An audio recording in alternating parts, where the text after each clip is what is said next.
की शुरुआत अहम खबर के साथ। दिल्ली जहांगीरपुरी तशद्दुद मामले के ताल्लुक से अहम अपडेट। मस्जिद के सामने फायरिंग करने वाला शख्स गिरफ्तार कर लिया गया है। मुलजिम से पुलिस की टीम पूछताछ कर रही है। आपको बताएं कि मुलजिम के पास से पिस्तौल भी बरामद हुई है। तो दिल्ली जहांगीरपुरी तशद्दुद मामले में मस्जिद के सामने फायरिंग करने वाला शख्स गिरफ्तार किया गया है। मुलजिम से पुलिस की टीम पूछताछ भी कर रही है। मुलजिम के पास से पिस्तौल बरामद की गई है। तो अहम खबर दिल्ली जहांगीरपुरी तशद्दुद मामले के ताल्लुक से, जहां मस्जिद के सामने फायरिंग करने वाला शख्स गिरफ्तार किया गया है। लगातार इस अहम खबर पर हमारी नजर बनी हुई है। आपको बता दें कि कल जिस तरह से वहां तशद्दुद और फिर पथराव के वाकयात हुए थे, उसके बाद सिक्योरिटी को वहां पुख्ता कर दिया गया है। लोगों से लगातार अमन व अमान बनाने की अपील की जा रही है। और अब ये बेहद अहम खबर कि मस्जिद के सामने फायरिंग करने वाला शख्स गिरफ्तार किया गया है। पुलिस की टीम मुलजिम से पूछताछ कर रही है। मुलजिम के पास से पिस्तौल बरामद कर लिया गया है।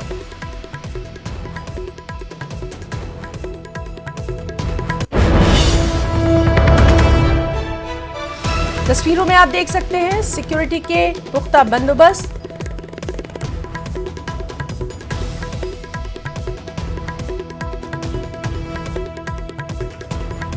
आपको बताएं कि दिल्ली के जहांगीरपुरी इलाके में हुए तशद्दुद और पथराव पर सियासी पार्टियां एक दूसरे को जिम्मेदार करार दे रही हैं। वहीं दिल्ली के वज़ीर आला अरविंद केजरीवाल ने तशवीश का इजहार करते हुए दिल्ली में फसादात की मजम्मत की और कहा कि लॉ एंड ऑर्डर की जिम्मेदारी मरकजी सरकार के तहत है। दूसरी जानिब बीजेपी ने केजरीवाल पर हालात को बिगाड़ने का इल्जाम लगाया है। इस मामले की जांच के लिए 10 अलग अलग टीमें भी तश्कील दे दी गई हैं। दिल्ली पुलिस ने इस सिलसिले में मुकदमा दर्ज कर लिया है। 11 लोगों को गिरफ्तार कर लिया गया है। तशद्दुद ज़दा इलाके में पुलिस की भारी नफरी को तैनात किया गया है। इस तशद्दुद में 8 पुलिस एहलकार समेत 9 अफराद जख्मी हुए हैं। लगातार हमारे नुमाइंदे जो हैं वहां से ताज़ा सूरत हाल, सुबह की जो ताज़ा तस्वीरें हैं, ये आप तक पहुंचा रहे हैं। मैं कहना चाहता हूं कि शांति बनाए रखना, बिना शांति के तो देश तरक्की नहीं कर सकता। सब लोगों को शांति बनाए रखनी है, सब लोगों को व्यवस्था बनाए रखनी है। और अगर ज़रूरत पड़े तो जो एजेंसीज हैं, जो पुलिस है, जो सरकारें हैं जिनकी जिम्मेदारी है, दिल्ली में केंद्र सरकार की जिम्मेदारी है, तो केंद्र सरकार दिल्ली में शांति व्यवस्था बनाए रखें। मैं लोगों से भी अपील करता हूं कि इसमें शांति और व्यवस्था बनाए रखें। जहांगीरपुर में कल जब वो शोभा यात्रा निकाली जा रही थी, उसके बाद अब फिलहाल सिचुएशन की अगर बात करें तो अंडर कंट्रोल है। फिलहाल आरएफ की जो फोर्स है वो यहाँ पर तैनात कर दी गई है। और देखिए पैरामिलिट्री जो फोर्सेज हैं वो भी यहाँ पर मौजूद हैं। हालांकि इसकी मौजूदगी कहीं ना कहीं, और यहाँ पर जो फ्लैग मार्च किया जा रहा है, उसका मतलब ये है कि अब फिलहाल पुलिस बल लोगों के बीच में एक भरोसा दिखाना चाहती है और ये बताना चाहती है कि अब फिलहाल जो सिचुएशन है वो अंडर कंट्रोल है। और इसीलिए फिलहाल जो सामाजिक सद्भाव या जो न्यूज 18 बार बार कह रहा है कि आप शांति बनाए रखें, उसकी भी बात कहीं ना कहीं आप देख भी सकते हैं कि तमाम जो पैरामिलिट्री फोर्सेज हैं वो यहाँ पर लगातार फ्लैग मार्च कर रहे हैं। और वजह यह है कि यहीं से फिलहाल जो तमाम जो शोभा यात्रा थी वो निकल रही थी, जिसके बाद फिलहाल यहाँ पर काफी जो है वो उत्पात मचाया गया, यहाँ पर तोड़फोड़ की गई। और उसकी वजह ये रही कि तमाम लोगों में जो फिलहाल दोनों साइड में गुस्सा था वो देखने को मिला। और इसीलिए फिलहाल ये पैरामिलिट्री फोर्सेज यहाँ पर तैनात किए गए हैं कि अब जो सिचुएशन है वो ना बिगड़े। लोगों के बीच विश्वास बढ़ाया जा रहा है, एक कहीं ना कहीं भरोसा बढ़ाया जा रहा है। और इस भरोसे की वजह ये फ्लैग मार्च है। पुलिस ने फिलहाल मोर्चा संभाल लिया है। दिल्ली पुलिस के 7 जवान घायल हुए, बावजूद इसके दिल्ली पुलिस मौके पर रात भर तैनात रही। तमाम जो आला अधिकारी हैं वो फिलहाल मौके पे हैं, फ्लैग मार्च कर रहे हैं। पूरे इलाके में इस प्रकार के फ्लैग मार्च को देखा जा सकता है, यानी कि जो सी ब्लॉक का इलाका है, पैरामिलिट्री फोर्सेज आप देख भी रहे हैं, फ्लैग मार्च कर भी रहे हैं। ये फिलहाल फ्लैग मार्च भरोसा है जनता के बीच में उनकी सुरक्षा का। और इसीलिए ये तमाम जो जवान हैं वो इस गलियों से होकर तमाम जो इसके चारों ओर जहां पर फिलहाल कल ये उपद्रव मचाया गया, ये फिलहाल वही जगह भी है जहां पर उपद्रव मचाया गया था। और इसीलिए ये फ्लैग मार्च किया जा रहा है ताकि लोगों के बीच में भरोसा बना रहे कि अब स्थिति अंडर कंट्रोल है। फिलहाल दिल्ली पुलिस, आरएफ की फोर्स, सीआरपीएफ की बटालियन, ये तमाम जो पैरामिलिट्री फोर्सेस हैं वो फिलहाल जहांगीरपुरी के सी ब्लॉक, डी ब्लॉक और उसके चारों तरफ के जो इलाके हैं उनको फिलहाल उनको घेर लिया गया है पुलिस के द्वारा। जो मेन सड़क थी फिलहाल सी ब्लॉक की, वहां पर बैरिकेड्स लगाए गए हैं ताकि जो फिलहाल आज रूट्स हैं उसको डाइवर्ट किया गया है। इधर से फिलहाल तमाम जो गाड़ियां हैं वो नहीं आएंगी। यहां पर पुलिस की जो सुरक्षा है वो फिलहाल चाक चौबंद है। मौके पे तमाम जो आला अधिकारी हैं वो मौजूद हैं। वजह यह है कि सिचुएशन जो है अब अंडर कंट्रोल है और अभी भी तमाम जो अधिकारी हैं वो यहाँ के इलाके पर लगातार जो फ्लैग मार्चिंग है, लगातार जो अधिकारी हैं वो पहुंच रहे हैं। तमाम इलाके के जो लोग हैं उनसे बातचीत भी कर रहे हैं। बातचीत की पीछे की वजह यह है कि लोगों को समझाने की कोशिश की जा रही है। फिलहाल यहाँ की जो स्थिति है वो अब सामान्य है। कैमरामैन नरेश के साथ सुशील पांडे, न्यूज़ 18 दिल्ली।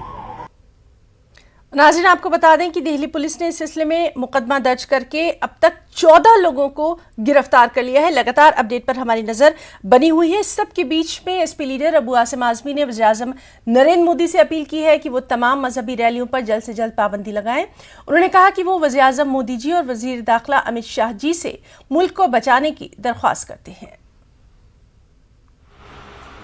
अपने प्यारे वतन भारतवर्ष के एक नागरिक होने के नाते मैं आदरणीय नरेंद्र मोदी जी, हमारे देश के होम मिनिस्टर आदरणीय अमित शाह जी से एक निवेदन करना चाहता हूं, क्योंकि हम वो लोग हैं जो समझते हैं कि मेरा भारतवर्ष एक खूबसूरत दुल्हन है जिसकी दो सुंदर आँखें हैं, एक हिंदू और एक मुसलमान। अगर एक आँख भी खराब हो जाएगी तो मेरा देश सुंदर नहीं रहेगा। हवेली झोपड़ी सबका मुकद्दर फूट जाएगा अगर ये साथ हिंदू और मुस्लिमों का टूट जाएगा। दुआ कीजिए कि हमें प्यार के रिश्ते हैं कायम, ये रिश्ते टूट जाएंगे तो मोदी साहब भारत टूट जाएगा। मैं आपसे निवेदन करना चाहता हूं कि आप सबसे पहले जो देश के हालात हैं कश्मीर से कन्याकुमारी तक, सबसे पहले एक ऑर्डर इशू करिए कि कोई भी किसी भी धर्म के लोग अपनी कोई रैली लेकर सड़क पर न निकले। इससे प्रॉब्लम हो रहा है। लोग जानबूझ करके मस्जिदों के सामने जाकर के धार्मिक नारे लगा रहे हैं और लोगों को उकसा रहे हैं, इंस्टिगेट कर रहे हैं कि तुम लड़ो तुम लड़ो तुम लड़ो।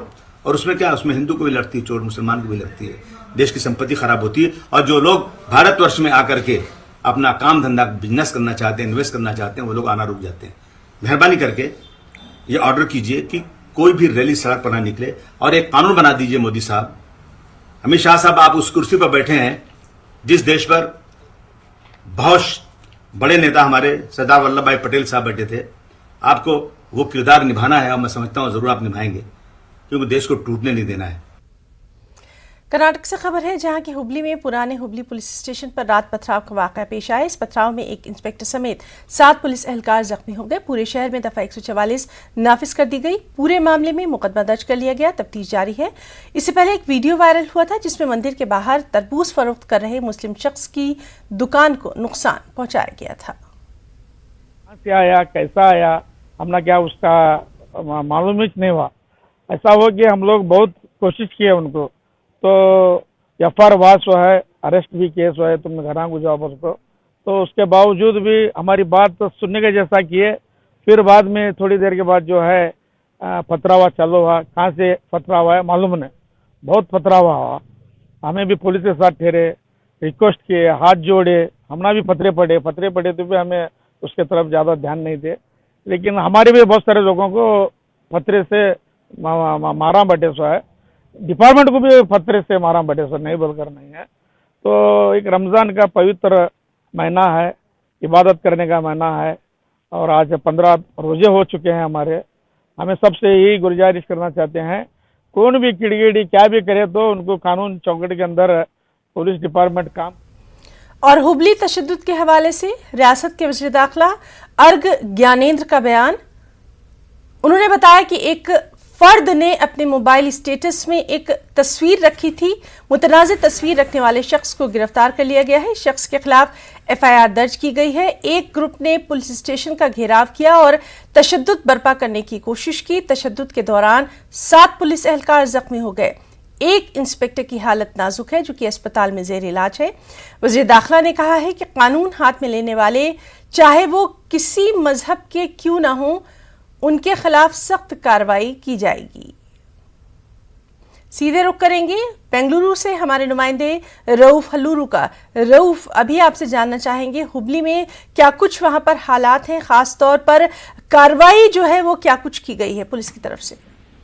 जी देखिए, फिलवक्त हुबली के हालात काबू में हैं, लेकिन कल रात जिस अंदाज में यहाँ पर तशद्दुद एहतजाज हुआ है वो एक तशवीशनाक बात कही जा सकती है। एक शख्स ने अपने सोशल मीडिया में जो है मुतनाज़ा तस्वीर, एक तौहीन आमेज तस्वीर जो है शेयर की। उसके बाद अक़लियती तबका वहां भड़क उठा और पुलिस स्टेशन के बाहर एहतजाज जारी था और इस दौरान जो है बड़ी तादाद में लोग इकट्ठा हुए और इस दौरान जो है पथराव के वाक़यात पेश आए, फिर तशद्दुद के वाक़यात पेश आए, चंद एक मकामात को नुकसान पहुंचाया गया, एक पुलिस जीप को भी जो है नुकसान पहुंचाया गया। तो इस दौरान जो है चंद पुलिस अहलकार भी जख्मी हुए हैं और साथ में कई अफराद पथराव की वजह से जख्मी हुए हैं और इसके बाद गिरफ्तारियों का भी सिलसिला यहाँ पर हम देख रहे हैं।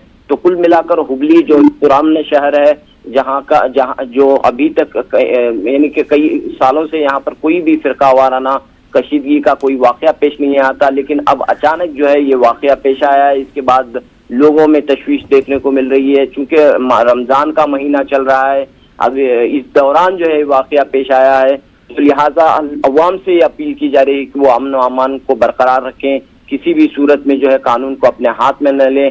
हालांकि ये अपील जो है उस वक्त भी की जा रही थी जब ये एहतजाज हो रहा था, जब नौजवानों को वापस भेजने की कोशिश की जा रही थी, लेकिन अचानक जब पथराव के वाकयात पेश हुए, पथराव का सिलसिला शुरू हुआ, तो हालात बेकाबू होते हुए दिखाई दिए और पुलिस ने लाठीचार्ज की, हवा में फायरिंग की। तो इस तरह फिलवक्त जो है हालात काबू में हैं और वजीर आला बसवराज बोमई ने ये बात कही कि जो भी जिसने भी कानून हाथ में लिया है उसके खिलाफ सख्त से सख्त कार्रवाई की जाएगी। ये एक तरह का एक ऐसा वाकया है कि चंद महीनों कबल जब बेंगलुरु के केजे हल्ली और डीजे हल्ली के वाकयात इस वाकये को देखकर याद आते हैं कि डीजे हल्ली और केजे हल्ली में भी सोशल मीडिया में चालंगेज तस्वीर के बाद तशद्दुद भड़क उठा था। तो इसी लिहाज से हुबली में भी ये वाकया पेश आया है। तो लोग आपसे एक चीज जानना चाहेंगे, यहाँ पर लगातार हम देख रहे हैं कि हालिया कुछ दिनों में कर्नाटक, जो कि एक बेहद पुरअमन रियासत मानी जाती थी, जहां की गंगा जमनी तहजीब, जहां का इल्म और जहां की सकाफत पूरी दुनिया में अपनी खास पहचान रखती थी, बेहद मशहूर थी, अचानक कर्नाटक से इस तरह की तस्वीरें जो सामने आ रही हैं, कहीं ना कहीं पूरे मुल्क का दानिश्वर तबका, संजीदा तबका और इस समाज के लिए फिक्र करने वाला तबका जो है अब बहुत ज्यादा तशवीश में मुब्तला हो गया है। तमाम लोगों को बैठकर एक गौर फिक्र करना चाहिए। क्या इस सिलसिले में कोई पेशरफ्त हो रही है, ऐसी आपको कर्नाटक में दिखाई दे रही है? जी बिल्कुल, इस सिलसिले में जो है पेशरफ्त हो रही है।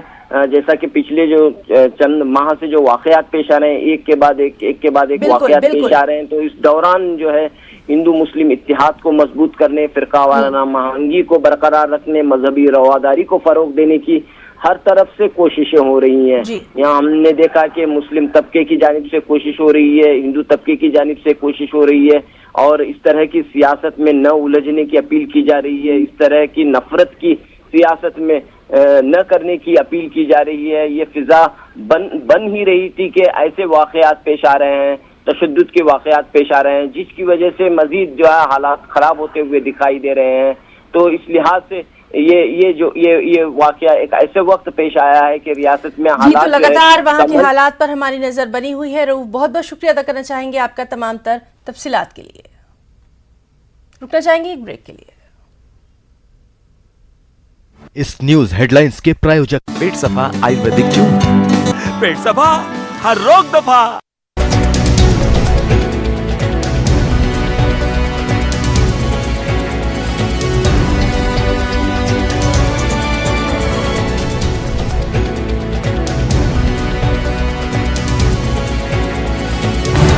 इस न्यूज हेडलाइंस के प्रायोजक पेट सफा आयुर्वेदिक चूर्ण, पेट सफा हर रोग दफा।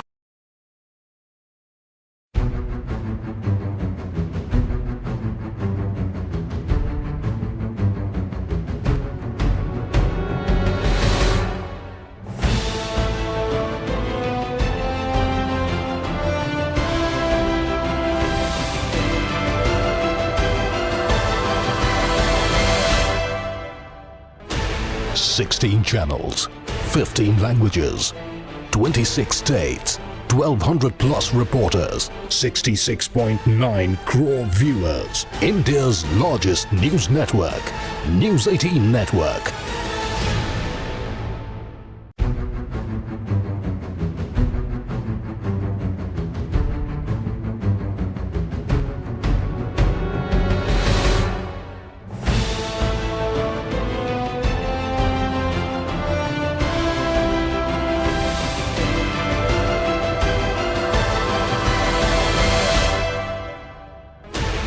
Sixteen channels, 15 languages, 26 states, 1200 plus reporters, 66.9 crore viewers. India's largest news network, News 18 Network.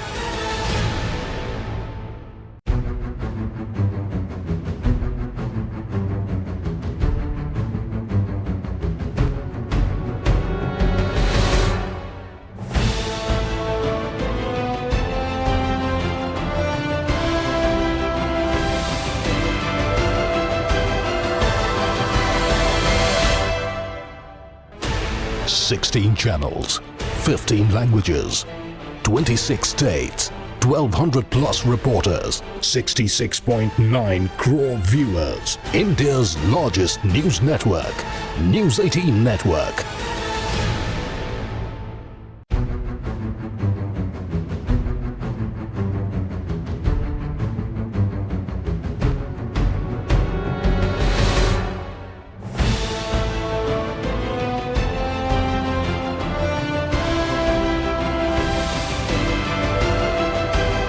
News headlines के प्रायोजक पेट सफा आयुर्वेदिक चूर्ण। पेट सफा हर रोग दफा।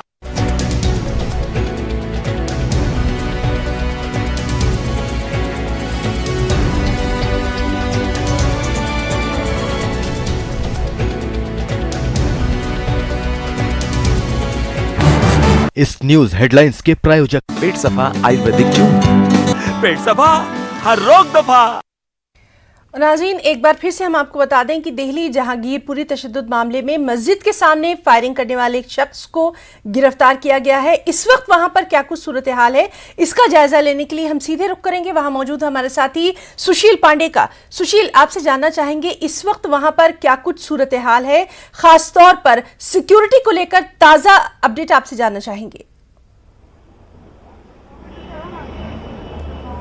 जी देखिए हिना, सबसे महत्वपूर्ण बात, अगर सिक्योरिटी के लहजे की बात करें तो पैरामिलिट्री फोर्सेस तैनात कर दिए गए हैं। दिल्ली पुलिस के तमाम जो आला अधिकारी हैं वो मौके पे मौजूद हैं। सुबह से ही पैरामिलिट्री फोर्सेस लगातार तैनात हैं। आप देख भी सकते हैं तस्वीरों में तमाम जो फिलहाल पैरामिलिट्री फोर्सेस के जो जवान हैं वो आपको मुस्तैद फिलहाल यहाँ जहांगीरपुर इलाके में दिखेंगे, क्योंकि ये सबसे ज्यादा हाई सेंसिटिव जोन रहा है और इसीलिए तमाम आप देख लीजिए आरएफ की फोर्सेस भी तैनात कर दी गई हैं। दिल्ली पुलिस के तमाम आला अधिकारी, डीसीपी मौके पे हैं, क्योंकि अब फिलहाल दिल्ली पुलिस की तरफ से इस पूरे मोर्चे को संभाल लिया गया है। हालांकि लोगों के बीच में सद्भावना और भाईचारे का ही मैसेज दिया जा रहा है। लोगों से ये अपील की जा रही है कि वो लगातार शांति बनाए रखें।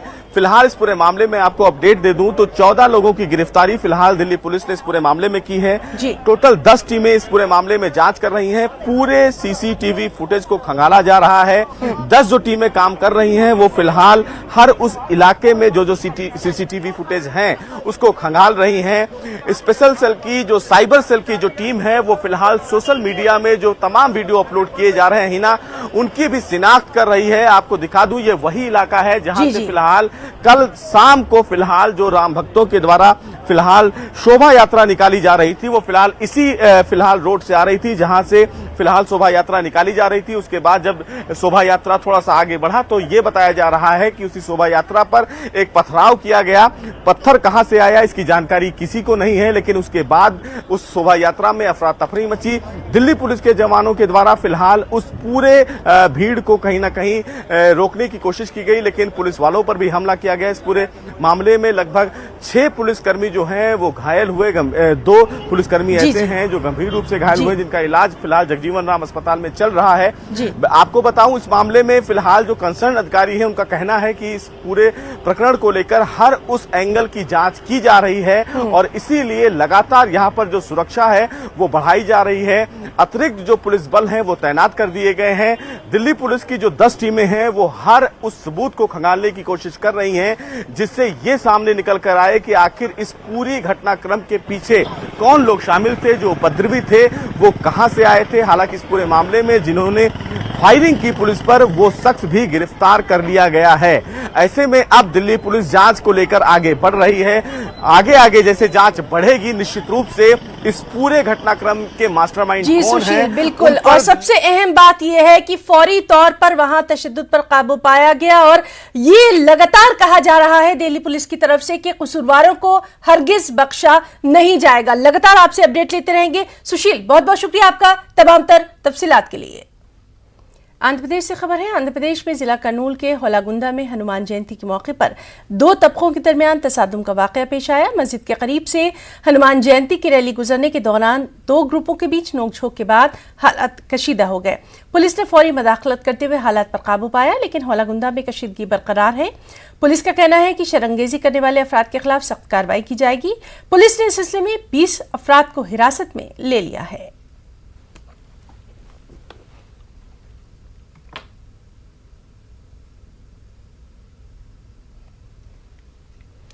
मुल्क में सियासी पार्टियों के जरिए जिस तरह से मजहबी नफरत की बात की जा रही है, ऐसे में अगर किसी से कहा जाए कि मुसलमानों ने हनुमान भक्तों को भंडारा खिलाया है, तो बदले वक्त में ये बात लोगों के गले नहीं उतरेगी। मगर राजधानी भोपाल में हनुमान जयंती के मौके पर ऐसा ही कौमी यकजहती का शानदार नजारा देखने को मिला, जिसने एक नई मिसाल कायम की।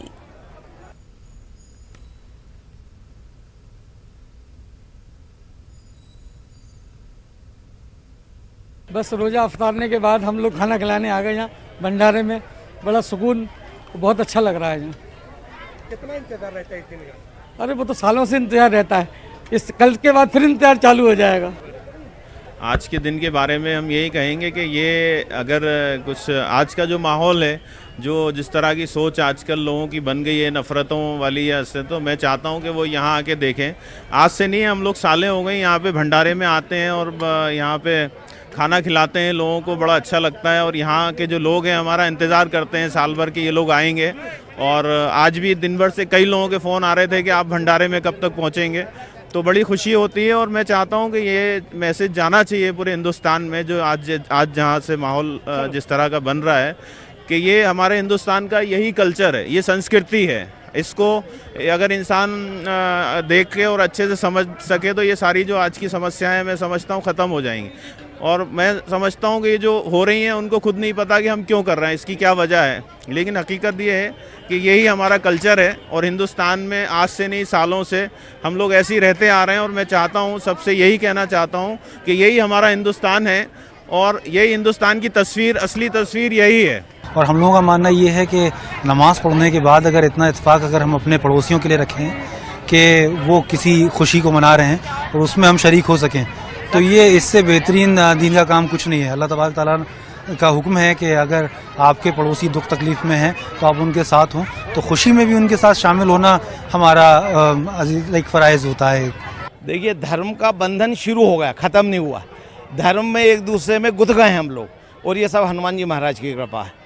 उनकी कृपा से यहाँ विगत 20 वर्षों से हम लोग हनुमान जयंती पर सभी लोग मिलकर और लगभग 10,000 के करीब लोगों का यहाँ पर भंडारा होता है।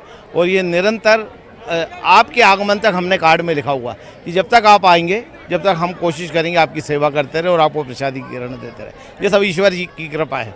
और सबसे बड़ी बात इस भंडारे की ये रही, हमने डिस्पोजल यूज़ किए हैं, परंतु दोना और पत्तल, जो पत्तल वाले आते हैं जो ज़मीन में खाद का काम करते हैं, उसको यूज़ किया है।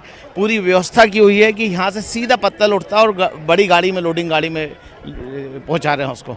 जो कुछ लोग अपने मेरे मुल्क के हैं या बाहर के, ये वो लोग जाने, ये उनकी सियासत जाने। मेरा उनसे कहना ये है कि हम लोगों को मोहब्बत से रहने दो, मोहब्बत से जीने दो। इसी में हमारा मुस्तकबिल है, हमारे हिंदू मुस्लिम भाइयों के बच्चों का मुस्तकबिल है। जय हिंद, जय भारत, जय श्री राम। अच्छा है। पुणे में फिक्की की खवातीन विंग की तरफ से एक खास प्रोग्राम का इनेकाद किया गया। इस प्रोग्राम में शिरकत करते हुए मशहूर क्रिकेटर कपिल देव ने कहा कि हिंदुस्तान में खवातीन बहुत मेहनती हैं और मुख्तलिफ खुसूसियात की हामिल भी। कपिल देव ने विमेन एंटरप्राइज को फ़रोग़ देने की बात कही। कपिल देव के साथी क्रिकेटर बलविंदर सिंह सिंधु, फिक्की खवातीन विंग की सदर नीलम शिवालेकर, सीनियर नायब सदर रेखा मागर, नायब सदर पिंकी राजपाल, सोनिया राव के अलावा दीगर अहदेदारान भी इस मौके पर मौजूद रहे। तंजीम के जिम्मेदारान ने कसीर तादाद में प्रोग्राम में शिरकत की। अच्छा था। आई थिंक ये है कि अगर औरतें डिसाइड कर लें कि हमें कुछ करना है तो उससे बेहतर क्या हो सकता है। एंड दूसरा कहूँगा कि फिक्की वाले वैसे भी बहुत काम कर रहे हैं। No women chapter is started, it's a wonderful. बहुत ही अच्छा लगा कि पूना की औरतें ये स्टेप फॉरवर्ड ले रही हैं। What they can do for the business and otherwise heads of to them. बहुत अच्छा लगा आके। सर, वुमेन एम्पावरमेंट के लिए ऐसे प्रोग्राम होना ज़रूरी है कैसा? होना चाहिए, क्योंकि देखिए वो इतना घर चलाती हैं, जब घर चलाती हैं तो बाकी क्यों नहीं चला सकती। उनको हमें और स्ट्रेंथ देनी